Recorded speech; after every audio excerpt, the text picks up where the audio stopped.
The college football experience, Rutgers Scarlet Knights 2025 season preview episode. The Sports Gambling Podcast Network is brought to you by Underdog Fantasy. Get up to $1,000 deposit match when you sign up at UnderdogFantasy.com with the promo code TCESGPN. And remember, as always, folks, to let it ride. Hey, what's up, you degenerate gamblers? This is Bill Burr, and you're listening to SGPN. Let it ride, baby.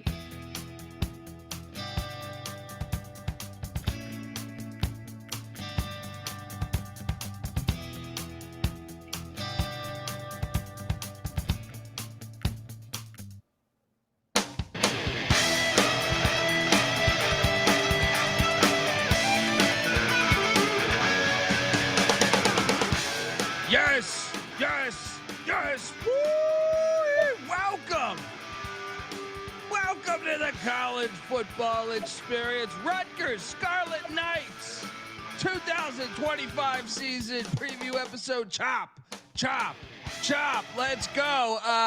YouTube.com/the college experience. We thought we were going to do a triple header tonight. Unfortunately, it will be a double header, and we will talk about a couple Big East foes. Rutgers here, Temple after this.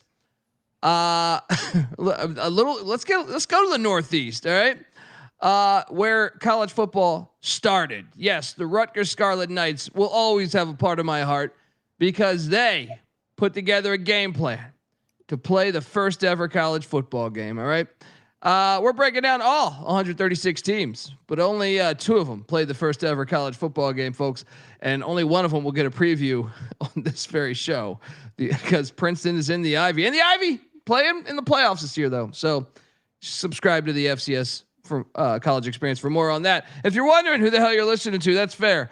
My name is Colby Swigga, Database Dan, a.k.a. Pick Dundee. That's not a pick. This is a pick. He was raised in the land down under, where a man thinks on his feet, speaks with his fists, and lives by his wits. When Dundee happened, he was a superstar. I'm probably drinking too much and what celebrating too much and not sleeping. Is one of the most insanely idiotic things I've ever heard. Medical advice I got from that At no point. was like being hit by lightning. Pretend it never happened and get on with your life.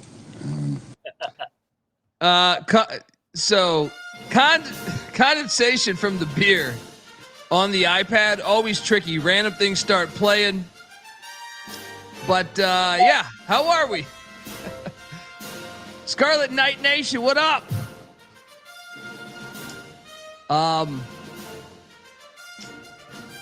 Good season last year. We're doing things. I am joined by my co-host. He is also the host of the college basketball experience. When the basketball season comes around, we are live every night of the season, just like we are for football here.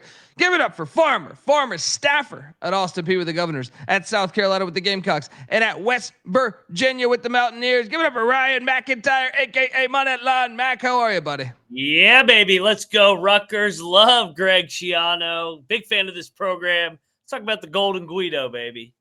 Mac tonight. Come on, make it Mac tonight. I'm a big fan of the Golden Guido too, man.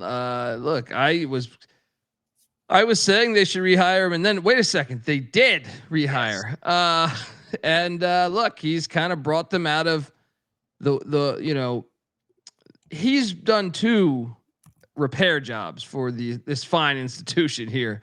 So I mean, when you look at it like that, I like his overall record probably does not do it justice for what he's actually done. Let's just jump right into the slides right now. YouTube.com/the college experience. But Greg Schiano, you'll say 94 and 101 as a head coach in college football. Well, that's not that great. Well, I mean, do I need to remind you that he took over? Maybe this was considered at one point like the Kansas job, and they were, back in 2001, the first time he was at Rutgers. Year 1, 2-9. Year 2, 1-11. Year 3, 5-7. Year 4, 4-7. They were patient though, Mac, which no one does now. And then after 4 years of losing seasons, he went to 7-5, 11-2, 8-5, 8-5, 9-4. Then a random 4-8 season, jumps back from that with a 9-4 season. Then he leaves for the Tampa Bay Buccaneers. That was a disaster. He comes back to Rutgers, similar stuff, 3-6, 5-8, 4-8. Then boom, back-to-back 7-win seasons. Where are you at with Coach? Oh, I love Schiano. Yeah, throw out his record, man. You context matters. The Rutgers job was awful both times he took it. They were at the bottom of the Big East. He revives them out of the program. They win 6 out of 7 win seasons. He wins 11 wins in 06. And then in the Big Ten, I mean, they were so uncompetitive before he got there. They were getting drilled by like 60 and 70, 50-point spreads. He turns it around, and we've got back-to-back bowls, back-to-back winning bowl seasons. They did go to a bowl game when they were 5-7, but back-to-back winning seasons, and they have an identity, man. It's hard-nosed football. There's no secret in this league. If you have an identity, you're going to be good or solid and go to a bowl game year in and year out. If you don't, then you'll fall off like the Wisconsins of the world. Yeah, and shout out to Christoph in the chat. Looking forward to this episode, fellas. He stormed the field back in 2014 when they beat Michigan. Because Michigan went 5-7 that year, but who cares? I stormed the damn field. There we go. You should storm the field. Any of these students. I mean, come on. This is what you pay for. Part of your tuition. Don't listen to this Greg Sankey nonsense. That's part of. I mean, how overpriced is college anyway? Most of these people are coming out of college with like 150 grand of debt. and they can't storm the field. Fuck off. All right. Shout out to Christoph though, man. And shout out to the whole chat. Come be a part of the chat. Because let's go. I mean, this is this we're building something over here. All right. We talk every team. So yeah, Schiano, I think, is doing a fantastic job. I think that's why records are, you should throw them out the window sometimes. Like, yeah. Now the offense a year ago, I thought in a way statistically took kind of a step forward. Kirk Ciarrocca, the OC there, remember, used to be at Penn State in Minnesota. 55th in scoring offense, 92nd in pass offense, 45th in rush offense, the total offense at 71st. I mean, I'll be honest, doing this exercise, I kind of thought the offense was going to be further back. It was a pretty good season for the offense. Now they do return the Greek pellet gun, Athan Kaliakmanis or Manis. I don't know how to fucking say his name, but this guy used to be at Minnesota. 34 touchdowns, 19 interceptions. And I do think continuity is a thing because he was with his OC at Minnesota. So I think that's a good thing. I still don't understand why he wears the Emmitt Smith face mask. I know Favre did it at Southern Miss. I'm sorry. We've all played the game of football. I just can't see how a quarterback should be wearing that. It would get in your way, right? Am I fucking crazy? That's why he's mobile.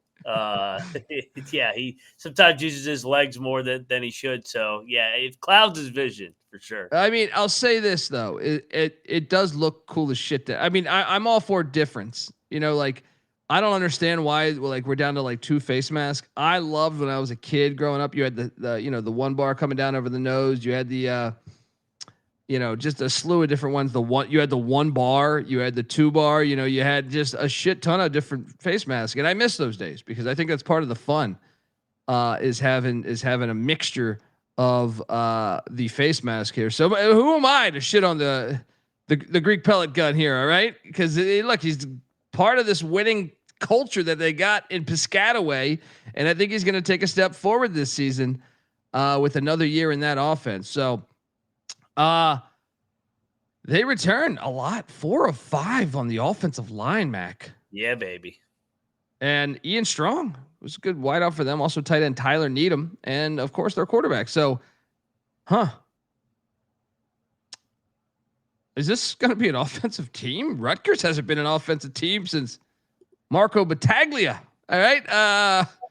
I mean, wow. Hey, I will say, after that second bye last year, they finished the year strong, their final 4 games, especially offensively. And Maryland and Minnesota and Illinois were good defensive teams. So, yeah, I think that this is going to be a good unit with all of that continuity back on the offensive line. And we know they're going to be able to run the ball. Schiano's teams always are good running the ball.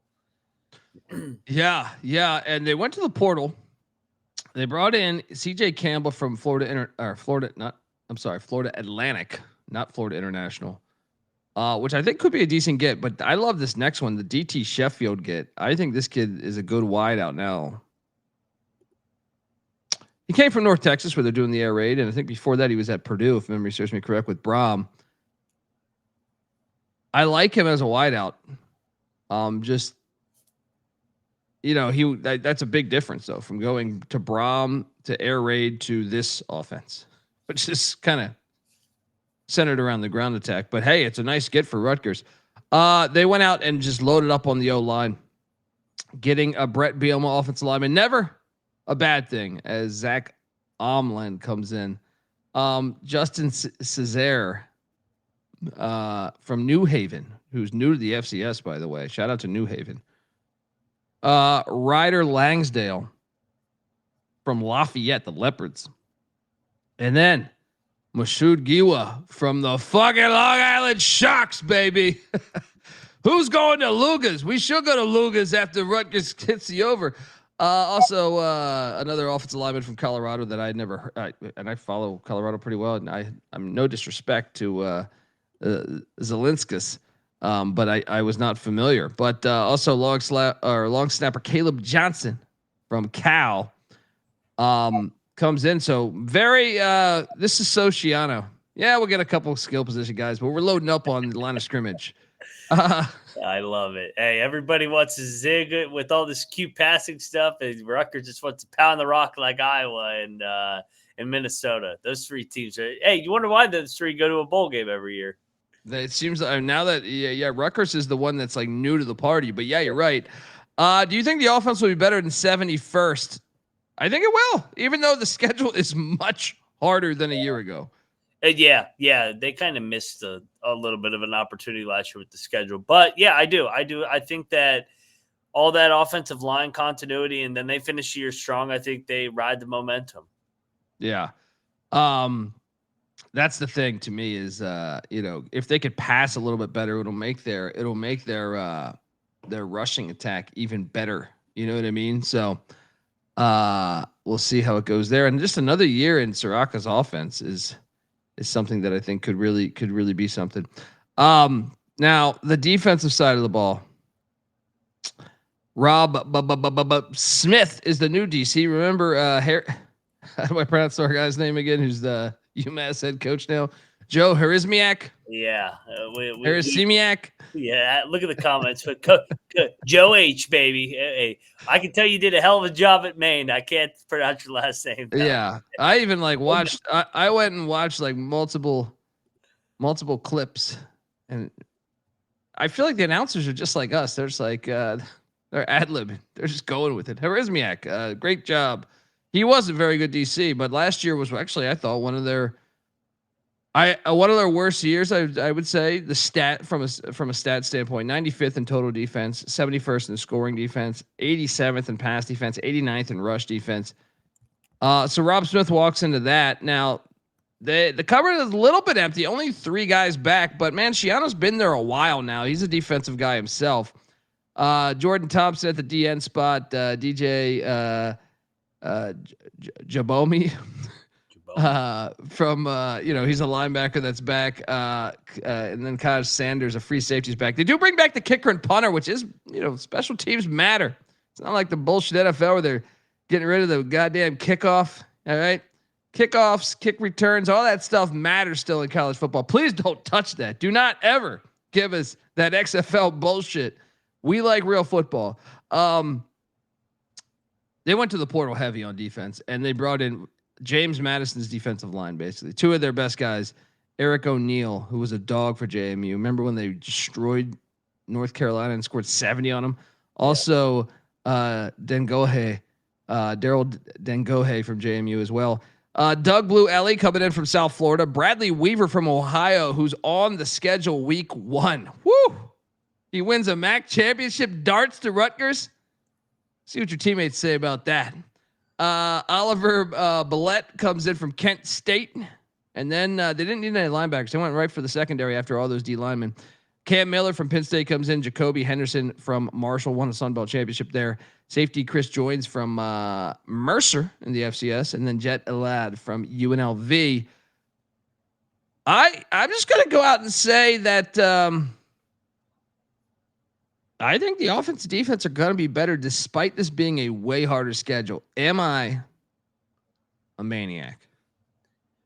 No, because I know it's a new coordinator, but it's not really, because Rob Smith, this will be his third stint at Rutgers under Schiano. So there's more continuity than people realize. He left he was there the first year when Schiano got the job. Then he went to go work for Elko at Duke. So, I mean, this guy's been around really tough defensive coaches throughout his time. He also worked for Fleck as well. So I think that the defense will bounce back here. I like Rob Smith and the guys he's been around.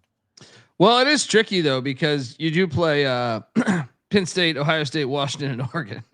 Hey, he was on Penn State staff last year, so I know. I'm just a lot of familiarity with all these guys. I'm just saying those offenses are a little touted. Look, folks, we're going to continue to talk about Rutgers, talk about the state of the program, and go game by game on the schedule. But before I do that, I want to let the good folks know that the College Football Experience Scarlet Knight Edition is brought to you by us. Yes, we are the College Football Experience, part of the Sports Gambling Podcast Network. And the Sports Gambling Podcast is back with their 32-team NFL preview series. They're also bringing back the phrase that pays. Each episode, they'll give out a word of a 32-word phrase. Submit that phrase for a chance to win $1,000 Circa future, folks. We're also brought to you by Circa Millions and Circa Survivor. I mean, the world's greatest sports book, Circa Las Vegas, is hosting the world's biggest pro football contest. Circa Millions, Circa Survivor, and Circa Grandissimo, all together with over $21 million in guaranteed prizes. You can't call yourself a true DJ if you're not competing in the Circa football contest. So what are you doing? Come hang out with us for the Circa contest weekend, August 21st and 23rd. That's the Sports Gambling Podcast crew will be there, but also the College Football Experience will be there. Myself, Mac, honoring Week 0, Kansas State, Iowa State, Farmageddon, and about 7 or 8 other college football games that we will be talking. Live shows, open bars. What else do you need? Plus, you get 15% off your Circa stay with our promo code SGP15. See you there, folks. But remember, the contest is open for everyone. Sign up in Nevada. You can play from anywhere with the help of SGPN's official proxy. Go to footballcontest.com. Use the promo code SGP to get $50 off your proxy fees. We're also brought to you by Underdog Fantasy. Yes, Underdog Best Ball Mania is happening all summer long. Giving away $15 million in prizes, including $2 million to first place. There's no waiver wire. There's no arguments about trades. Best Ball is the best way to play fantasy football, folks. So jump on over to Underdog Fantasy. But when you do, use our promo code TCESGPN to claim your special pick plus first time deposit offer. Up to $1,000 in bonus credits there. UnderdogFantasy.com, promo code TCESGPN. All right, we are back, and it's that time. It is that time, folks. Part of State of the Program is your coach, your staff, your players, personnel, but also it's your fan base. It is your stadium, and as Christoph says in the chat, Shai Stadium better than MetLife. Fucking men. Let's talk about Shai Stadium, Mac, because I'm giving this thing an 8 of 10. It is 31 years young. I like how they lean into, they played the first ever college football game, even though it wasn't at Shai Stadium. They did play the first ever college football game, and they deserve a ton of respect and credit for that. And I like how they make you know that if you go to the stadium. But this is a good stadium. Look at that. Look at that shit, man. Get out. Jersey does. See, that's what I'm saying. People disrespect the Northeast. They think the Northeast can't do college football. I beg to differ. All right. I beg to differ. You go to a game at Shai Stadium, you get up there. Syracuse used to have that shit going to Archbold Stadium back when they had Zonka and Jim Brown and shit. Right. UConn's building it. Friend of the program, Jim Moore, is building it. The Northeast is putting it. They're coming back, baby. All right. That's a fire fucking stadium. Look at that shot, man. And then, it's a good stadium, man. It is a good stadium. Look at that, right? It's nice. 2,000 strong. Yeah, yeah. Guido's in there. Oh, look at that. And remember, always storm the field. There we go. Brettster, appreciate you tuning in, brother. Look at that. Tearing the goalpost down. I've done it. We've all done it. If you haven't done it, you need to do it. Good fans, college football 101 right here. First ever game played by the Rutgers Scarlet Knights. And they tell you that. You see that by where the cheerleaders are? It says the birthplace of college football. That's pretty badass. I would lean into it even more. They have good fans though, man. They have, considering how much losing they've had over the years. I give them credit for the way they could shell out. Yeah. I thought it was a good exposure. A couple games over the last couple of years. The Sunday opener against Northwestern 2 years ago, I thought was good exposure for the fans on CBS. And then last year they had that Friday night Fox game against Washington that was lit, the blackout game. Yeah, that's right. And I remember like 07, or was it 07 was a crazy scene. Rutgers got to like number 1 in the nation or number 2 in the nation. Look, see, they got the birthplace of college football up there. You know what I mean? They should lean into that. That thing is, I would even go further into it. This is a good, clean look here. I like this look better than that look, to tell you the truth. Something about the brick makes it look kind of regal, but it's a good stadium, man. Would you give this thing 1 to 10? Did I ask you yet? I'll go 8. I'll join you on the 8. I like it. It's solid. And it's I feel like it gets better each year too. The more and more that they are relevant. I mean, look at that. The nice tunnel here. It's come a long way in the last 20 years. Well, that's the story of college football. And that's why, you should never, that's why these NFL owners are such piles of shit. You know what I mean? Oh, I need the city to pay for another stadium. No, what are you talking about? The best football stadiums in this country are like the Rose Bowl, which has been standing over 100 years. That, to me, all the Cotton Bowls, but I'm saying a bunch of those SEC stadiums, a bunch of these Big Ten stadiums that have been there 100 years. There's a reason why these things are sought after. You don't need a stadium every 20 years. You invest into your stadium. Love this shit here. Once again, the birthplace of college football. Leading into this on the walls, the fan base is good. 8 of 10, man. I gotta get up there for a game, man. And they are. It has been built up some. If you follow it through the years, they've done a good job building into it, just like all the college football stadiums. Go look at LSU's. You know what I mean? We're going to talk ECU tomorrow. They you looked at like year 1 or year 5. It looks nothing like it looks today, but you build around it. You throw millions of dollars into it, and boom, you have it forever. And that history is there. They need to get it to go in like the rack in basketball. They do. Or become the house of horrors for all these Big Ten road teams. Hey, but back-to-back winning seasons, this is where it starts, man. And shout out to Eric Legrand. Obviously, it was terrible with his injury, but he's done a great job of persevering. And he has his whiskey. I do believe he's got his coffee shop set up there. Love that right there. So if you're going to the game, make sure you get a bottle of Eric Legrand's whiskey. Look at that. Look at that shit. That's fire right there with the band. There's nothing like college football. I'm ready to fucking go, man. What do we got? Another month? Look at that. Raining weather. You got crowd surfing. Those jeans haven't been changed in weeks. Look at those jeans. Oh yeah. That's the college life. Well, I don't know. I'll wash it when I go see mom and dad in a few years, a few weeks, a few months, maybe even next year. I'll wash these jeans. Put some dirt on it. Oh yeah. So look at that shit too, man. Take it down, Princeton, first ever college football game. Man, God bless you. Everyone involved with that thing. God bless you, because you're giving us this gem. And God bless these people making food before the fucking game. Nothing like tailgating in college football. All right. Look at this, man. Walking down the street with the fucking band. Let's go. And then how about the Rubalevsky, a Rutgers tailgating tradition? I need to hit that fucking spot. Let's go. How about this, man? Someone getting married Midfield, hell yeah, Midfield, right on the man. R, baby. That's what I'm saying. And you got the birthplace of college football, right? Which one are you married to, college football or her?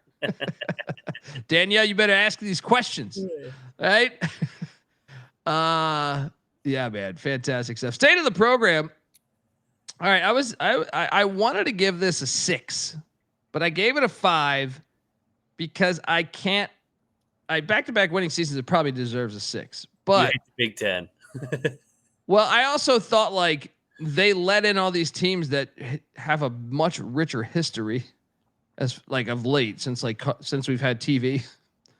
You know, you basically let in 4 programs that have a much better history, but you know, maybe you know what? I'll change it. Give me a 6. I like these people in Piscataway. What are you giving the state of the program right now? I like the 6 as well. I feel like their ceiling is kind of 8 wins because of the way that the Big Ten is set up now with all these teams from the West in there and Rutgers being the farthest team east. But I mean, like I said, man, they got an identity under Schiano where I think that they're always going to be in it and find a way to a bowl game. Yeah. Yeah. I mean, that's the thing. Schiano deserves like a lifetime contract. What is he like? He's in his like late 50s. Just give him the rest of his life. Yeah, these like coaches rankings, if you don't have Schiano in the top half of the Big Ten coaches, like I don't know what to say. Like these coach rankings are they're almost as bad as recruiting rankings. Like it's honestly just laughable from the start. You know what I mean? Oh, Sarkisian's number 3. Schiano's way better than fucking. It's like the guy that coached at Washington, USC, and Texas, and he's never won anything at 3 schools that have won national championships.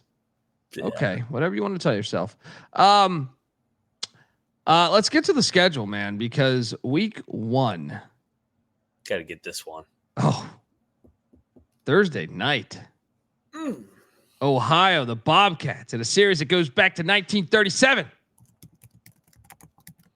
Heading to Shai Stadium. What's that line right now? 10.5 still. Parker Navarro back for Ohio, but their head coach Tim Albin took the Charlotte job. Brian Smith, the new head coach at Ohio. I am on the Scarlet Knights, but I'll probably take the points. Or will Schiano get a touchdown as time expires like he did last year to cover the first game? That was great. That was fucking great. I was on that too, man. Thank you, Greg. I owe you. I owe you fucking Peter Lugas. Let's go. Yeah, give me Rutgers. I think the game will end around 10. I think this will be a grinder. This won't be a cakewalk. What's the total at? 47.5. Yeah. Feels like an under. I'll take the under. Yeah. Now here's the question though, Mac. I think week 2 is harder than week 1. Yeah, Miami Ohio has more back. The Quan Finn and the Miami Ohio Redskins are coming into Piscataway. Oh man. Chuck Martin does a good job. They've been back-to-back double-digit win seasons. Now, here's the thing. Miami, Ohio gets Wisconsin week 1. I feel like they're going to get one of the 2. You think they're going to go into? I think there's a decent shot they get one of the 2. I think they flirt with one and then they run out of gas in the other. I kind of think they flirt with the Wisconsin one. This is a game, dude. This is the one to me. I think Miami, Ohio is better. I have them power rated higher than Ohio this year. But, all right, Scarlet Knights. Let's go. 2-0. This is Schiano. Schiano, it ain't going to be pretty, but they're going to grind these 2 out and be 2-0. It'll be sweaty, though. I mean, this one, DeQuan Finn's like, what, a 6-year starting quarterback? Yeah. You know, like he's tough good, task man. for them, though. They got to go at Wisconsin, then at Rutgers. I mean, that's a tough task on the second leg. It's just the one I would want for a super experienced quarterback. I'll go Rutgers, but don't fuck around, guys. Do not fuck around. All right. Because these teams can beat you like that. Shout out to you playing 2 of the better MAC schools. Cause you could have put Kent State on the schedule. Yeah. This is good for college football. You know what I mean? These games I think are good for college football. So, 2-0. Then Michael Vick comes to town. Oh shit, Michael Vick. He used to come to town in the Big East when he was with Virginia Tech. Now he's the head coach of Norfolk State. Fascinating. I think, they open up with Towson that same Thursday night, week 1. I can't wait to watch that game. I think they're must watch all year. 3-0. 3-0, and we'll get to it here. They got to be 3-0 at this point. This can't be a 2-1 non-con for them. I actually think it's essential they start the season hot because I do see a path. I could see them being the talk of the fucking college football world if they start out 3-0 and then they take care of Iowa in Piscataway, which we haven't done the Iowa preview yet. Friday night game. I think Rutgers is live here, dude. I think this is my only fear is like the Greek pellet gun against an Iowa defense, right? Where I'm just like, don't throw any stupid passes. Just run the ball the whole game. Run the ball the entire game.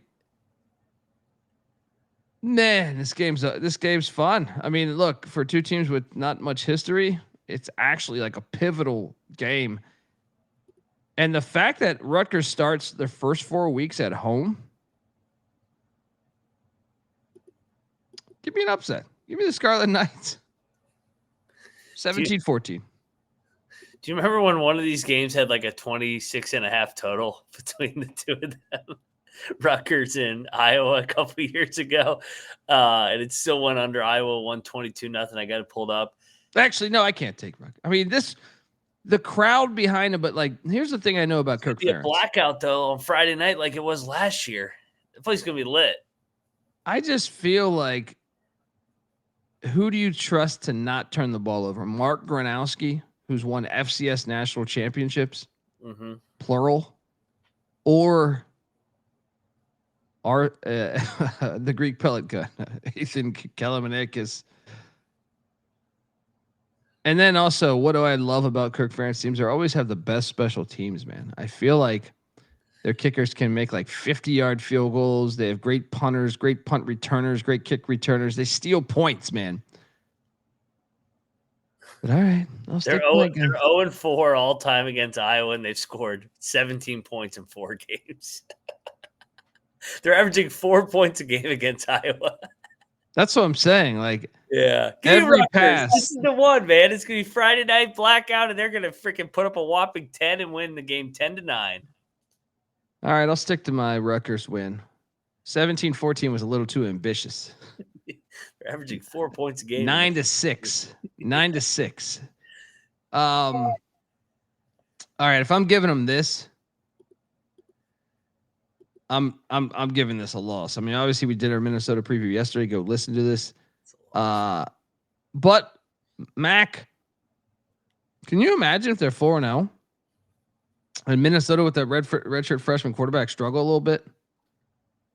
This could be a 5-0 thing going into your bye. I mean, because I like Minnesota does lay some eggs sometimes. You know what I mean? Like Bowling Green went in there and got a dub. I've taken Minnesota. Yeah, that's what I'm saying. I mean, but I'll take Minnesota here. But I feel like between Iowa and Minnesota, one of the teams will get them. Maybe both. Iowa, Rutgers, and Minnesota, they'll all split with one another. That's what I'm picking this year. So, yeah, I'll take the home team in all these games. So, yeah, give me Minnesota 4-1. 4-1. And then you get that bye week, right? You can honor. Look at Ray Lucas. Remember fucking Ray Lucas? You do everything. The original, like him and Cordell Stewart were this, like Cordell got all the press with the slash shit, but Ray Lucas was doing this shit too. Out of the bye week, they head to Husky Stadium to take on Washington. Our Washington preview is out there. I took Washington. I will take all these Pac-12 teams at home against Big Ten teams on the West Coast, unless it's the Rose Bowl, because therefore they can have a home edge there. What are you doing here? Yeah, it's another Friday night game. It's going to be like that USC Friday night game where they just got ran off the field. Washington, too explosive in that building. Now, this next game caught my eye when previewing everything. They've never, ever played. Why? Because they should probably never, ever play unless it's a bowl game. But hey, someone deemed this a conference game. It's a far ass fucking trip, man. It is a far, far trip. They got to get them on soon in this game. This needs to just downpour. I mean, honestly, is there a chance? I was thinking about this. I was building the slide. I go, you know what, man? They might be live in this game. They might be. Dante Moore has not started many games in his career, and he didn't play super prolifically in those games. There was times he popped, but Oregon's going to be coming off of an Indiana win, a team that made the playoffs last year, and they go to this Piscataway place that no one at Oregon or anywhere on the West Coast has ever heard of. You'd be like, where the fuck are we going? New York City? I think this is a sneaky game. Just gonna go ahead and say I'll take Oregon because of the talent, but like, yeah, you saw Oregon almost lose at Wisconsin last year. The shit goes both ways to me, and this is that far east trip. I think Rutgers is live in this game, but I'll take the Ducks. But watch out. All right, you're gonna hear me on this. I will probably end up betting the money line in this fucking game. What are you doing here? We're seeing eye to eye on this, especially if they're coming off back-to-back losses. Schiano going to have them chippy in this game. We need bad weather. We need bad weather if Rutgers is going to pull this off. But I think October 18th might be a little early. We need some rain. Sleet. We get some sleet. rain. We get some sleet. Come on. Come on, Schiano. You can talk to the weather gods. So wait, this puts us at 3 straight losses. Yeah, they did this exact same thing last year. They started 4-0, and then I think they lost like 5 in a row, but they finished the end strong. Well, then they had to West Lafayette to take on Barry Odom and these Boilermakers. We just did our Purdue preview. We took Rutgers reluctantly. Because I mean, we'll say one thing about Purdue sucks, but I will say their fans show up every Saturday. So I do think this place will be lit, but I will take Rutgers. They'll be hungry at 3 straight losses. They get that what? 5th win of the season. Yeah, I think Schiano, they right the ship here. Get that one 5-3. Then they head to Champaign, Illinois, to take on the Fighting Illini. They need to go back to this logo because it's fire. I have to take the Illini, but look, I think it's a game because this is just the type of game Illinois could lose because they're going to try to pound the rock. And Rutgers says, hey, this is what we do in practice for the past 7 years, right? So we can play your game. I could see this being a very, Purdue almost beat Illinois at Illinois last year. I can see this beat a game, but give me the Illini. What are you doing here? Well, especially because Illinois is off of the Washington trip. Yeah, I mean, this is like 2 mirror images of one another. But I'll take Illinois because they're the home team. Last year was a 1-possession game in Piscataway. So then, Mike Loxley, will he be coaching the Maryland Terrapins on November 8th? Doesn't matter. I mean, Maryland actually has a talented roster. I believe that from a recruiting standpoint. All you need is one coach that knows what they're doing. Series goes back 105 years. I'll take Rutgers to get that 6th win and get bowl eligible. What are you doing here? Yeah, when they look at the next 2 games after that, this is going to be their Super Bowl. This is a must win. You'll see why, everybody. Win, 6th win, bowling. Let's go, Schiano. Yes, then you got another bye week. Shout out to the first ever college football game. There we go. They come out of the bye week and they head to the Horseshoe. I mean, the scores of these Rutgers Ohio State games have been so bad. Loss. Surprise, surprise. Wow. They're 0-10 against them all time. 0-11 here soon. Yeah. And then after that, they come back home and they take on Penn State in a series that goes back 107 years. Rutgers has only won twice against Penn State. This is potential for a hilarious game. But this could be the ultimate Franklin. But I have to take Penn State, and I have Rutgers at 6-6 to close off the regular season. How about you? Yeah, I mean, like you said, this is a kind of a shitty pressure game if you're a Penn State fan, having to go to Rutgers, the final game of the year, if there's playoff Big Ten title implications. But Penn State's too talented. 6-6, I think we agreed on this one. I figured we would get Schiano somehow to a bowl game. He'll squeeze this one out 6-6 with this tough schedule. All right. Well, we got to talk though about this though, because I don't feel very confident. There's a lot of error here. This is not a lock. This is a Schiano play. I'm going to build you a couple scenarios. By the way, they're plus 25,000 to win the Big Ten. They're plus 2,500 to make the CFP. So hear me out. What if they are 4-0 and Minnesota with this redshirt freshman quarterback? They're not what they are. They're 5-0 when they upset Minnesota at Minnesota. They get a bye week before Washington, so you can get out there early. Maybe they don't get Washington, but maybe they get Oregon. And that could be a 6th win. And Purdue can be a 7th. And Maryland could be an 8th. Is the ceiling 8-4? Absolute ceiling is 8-4. That's a very generous ceiling. I think it's 4-7-5. But hey, that was what I said. I said the ceiling of the program right now is 8-4 with these fucked up schedules. Now, here's the bad part. The flip side of that coin. What's the floor? 3-9. What happens if they lose? I mean, honestly, you could lose to Ohio and Miami, Ohio, but I'm not even going to say that. I'm going to say, what if they go 1-1 there? Yeah. And then they lose to Iowa. They lose to Minnesota. They lose to Washington. That's 4 losses. Oregon's a 5th. You're at Purdue. What happens if Purdue gets that one? Then you beat Maryland. Well, I mean, well, yeah, I think you're right. What's the floor is 3-9, I think. Yeah. It's a brutal schedule. I mean, what? You have how many double-digit wins? I mean, like, every team is a bowl team except what? Obviously, your FCS and Maryland. Yeah, and Purdue. Purdue, yeah. Purdue sucks. Yeah.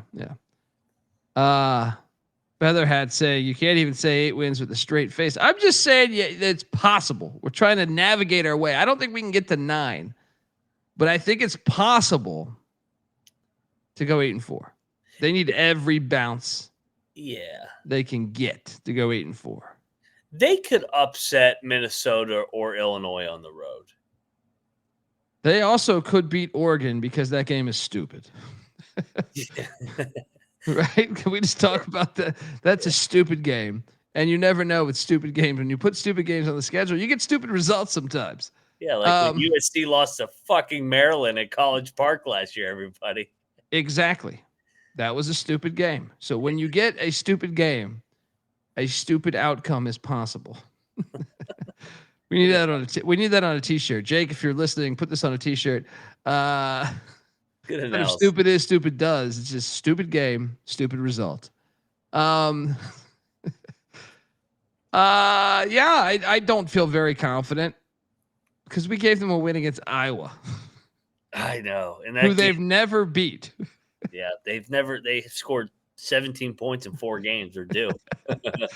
When I think about that offense trying to score against Iowa, I just don't see it happening. Like I think Iowa's gonna fuck them up, even though I said give me the Rutgers upset.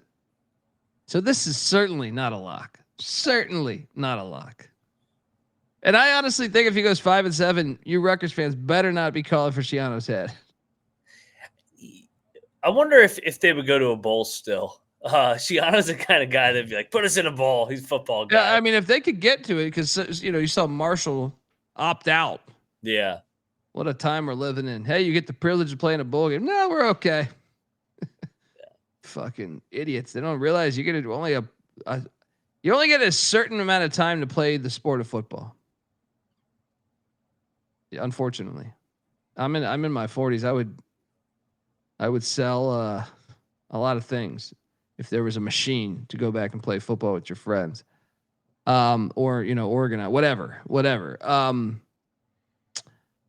Yeah. I'm on the over, you're on the over. Do not bet this. Unless you went to Rutgers, that's the only way I will say, okay, bet it. Let's go. We have the Temple Owls coming up next, just like it was the old Big East. But yeah, it'll be fun. Casey Keeler, dawn of a new era in Philadelphia. But before we do that, I have a slideshow I put together that I love the history of Rutgers football, and I want them to be a power. That's why I really want them to go 7-6, win their bowl game this year, and continue to build in the right direction. Yeah, let's go. All right. Give Moneyline Mac a follow on Twitter at Moneyline_Mac. I'm on Twitter at TheColbyD. The College Football Experience is on Twitter at TCE on SGPN. And folks, make sure you listen to the podcast on iTunes or Spotify, because I interviewed like every coach in the Mountain West, and these episodes are all coming out, and we don't have video, so they're strictly audio. Just dropped the Jeff Choate and Jay Salvell episodes this past 24 hours. There's a slew of other ones: Kenny Niumatalolo, Timmy Chang, all these others. Who am I missing? There's more out there. And the ECU show will be pushed probably to tomorrow night. So I apologize. I see the Pirate fans in the chat. But I will be at ACC Media Day, so it's going to be a light next 3 days as I go to Charlotte to interview the ACC coaches. But once again, that'll be more episodes that will only be on the audio side of things. So make sure you subscribe, iTunes, Spotify, wherever you get your podcast. All right, Temple Owls coming right up next. And give me in 10 minutes, I'd say 10 minutes. This is the College Football Experience, Rutgers Scarlet Knights style. Let's go. You better start thinking about yours. And we out of here. Mailbox 1. You have 7 messages. 1.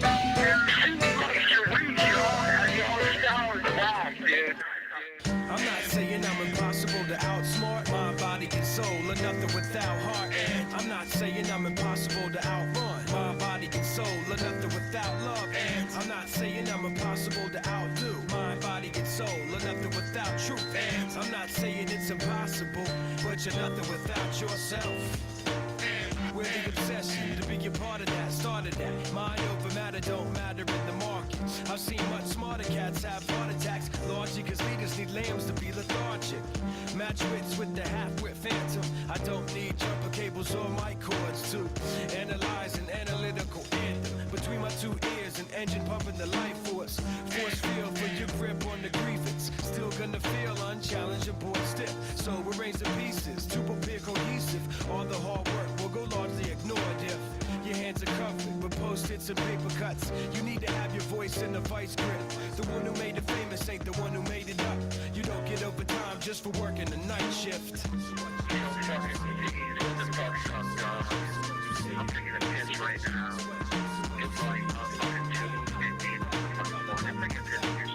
I'm not saying I'm impossible to outsmart mind, body, and soul, or nothing without heart. And I'm not saying I'm impossible to outrun mind, body, and soul, or nothing without love. And I'm not saying I'm impossible to outdo mind, body, and soul, or nothing without truth. And I'm not saying it's impossible, but you're nothing without yourself.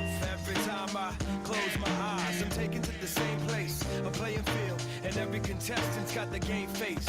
Everybody's yelling, you ought to play it safe. Make sure them shoes are tied and ankles tape. Shake the cobweb, hit the ground running. This is how cunning I can get with the footwork. You're doing it right, well, it shouldn't hurt. Flirt with greatness, still I run the famous. Nice high heels, I got mics for spikes. Trampling the home team and the turf for life. For the few fleet of foot, too fast for me. I fear none, cause I run and ignore the pair of feet by the tree that are fast asleep. In love with the game, you adore the hair. I believe in achievement. My soul isn't rewarded just cause the season goal moves toward it.